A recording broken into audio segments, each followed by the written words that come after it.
Mungkin orang ini lagi rasanya sakit hati, tidak nyaman, tidak bisa kemudian mencurahkan sakit hatinya kepada orang yang dituju. Makanya dia kemudian melakukan hal-hal yang membuat dia merasa supaya dia bisa tidak memikirkan itu lagi gitu. Sebetulnya rasa gundah itu bisa membuat orang macam-macam, nekat jalan tanpa ada temen kemana jauh gitu misalnya, atau melakukan perubahan drastis terhadap sesuatu gitu, atau yang tadinya rambutnya panjang memotong rambutnya pangkas habis misalnya gitu.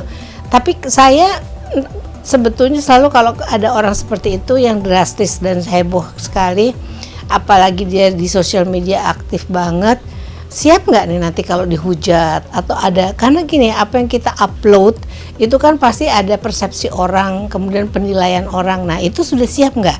Dan kemudian kebahagiaan itu apakah betul dari semua apa yang dia lakukan secara drastis itu? Manusia sebelum mengambil keputusan itu kan harusnya berpikirnya panjang ya, bahwa kalau dia merubah ini, apalagi kalau dia di sosial media sangat aktif, pasti akan menimbulkan pertanyaan-pertanyaan dari netizen atau apalah yang datang itu. Pertanyaannya, sudah cukup siap nggak untuk menjawab hal tersebut?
Sebetulnya sih itu tergantung orangnya ya, tapi intinya adalah kalau orang menikah, dia merubah dirinya yang tadinya apa kemudian menjadi apa, berubah dalam hal penampilan dan sebagainya, jangan karena pasangan kita, tapi berubah itu harus lebih karena sesuatu yang lebih mendalam. Kalau misalnya berubah dari tidak pakai hijab menjadi pakai hijab, itu karena Allah. Jadi betul-betul karena sesuatu yang memang dia yakini, jangan karena suami, karena kalau bergantung sama suami atau kepada istri yang kemudian itu belum tentu akan langgeng dan abadi. Kalau misalnya setelah itu dia berubah lagi, sama aja. Sebetulnya gini ya, mau dirubah luarnya, appearance-nya seperti apa, performance-nya seperti apa, kalau hatinya nggak tenang, itu akan pengen berubah lagi gitu. Sama kayak orang yang nggak satisfied tuh puas dengan apa yang dia punya sekarang atau dia miliki atau dia lakukan sekarang kayak gitu. Jadi itu yang kemudian membuat seseorang kemudian mencoba untuk merubah dirinya atau dia pikir dengan begitu akan membuat dia senang. Kesenangan itu atau kebahagiaan itu tidak ada di luar loh, adanya di kepala kita gitu. Kalau kita kemudian bisa merubah segala sesuatu yang kita merasa nggak nyaman menjadi sesuatu yang kemudian ini ada tahap sampai segini, kita harus bagaimana caranya untuk membuat diri kita menjadi orang yang survive dan bahagia di situasi seperti itu.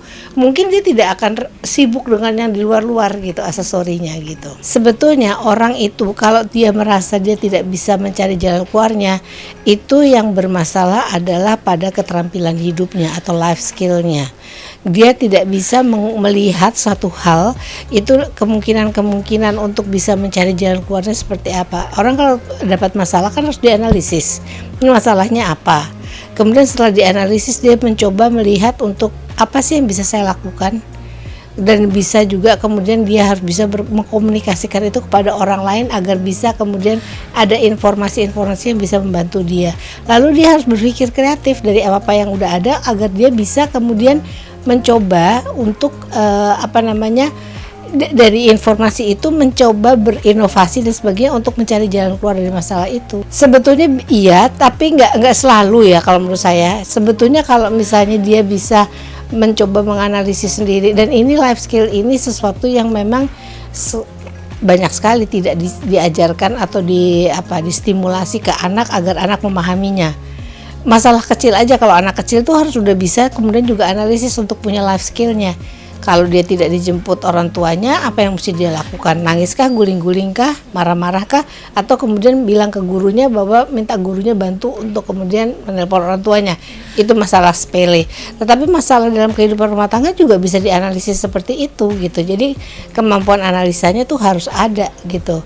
Nah, kalau saya lihat di dalam kehidupan kita selama ini itu kadang-kadang tidak diberikan kepada anak remaja kita dan sebagainya, sehingga pada satu titik kadang-kadang tidak bisa memecahkan masalahnya. Kalau dia mengalami masalah dalam perkawinannya, kadang-kadang orang tidak bisa mencari jalan keluar dari masalah itu, sehingga dia kemudian berpikir ini karena saya nggak ini, terus nggak nyaman, terus kecemasan, lebih itu stres yang berkepanjangan bisa depresi. Setelah depresi itu bisa saja kemudian outputnya itu ada outcome yang terakhirnya adalah bisa bunuh diri, bisa kemudian menarik diri dari lingkungan. Bentuknya tuh bisa bermacam-macam.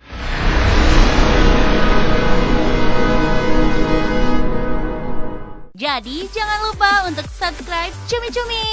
Ditekan ya tombol lonceng merahnya.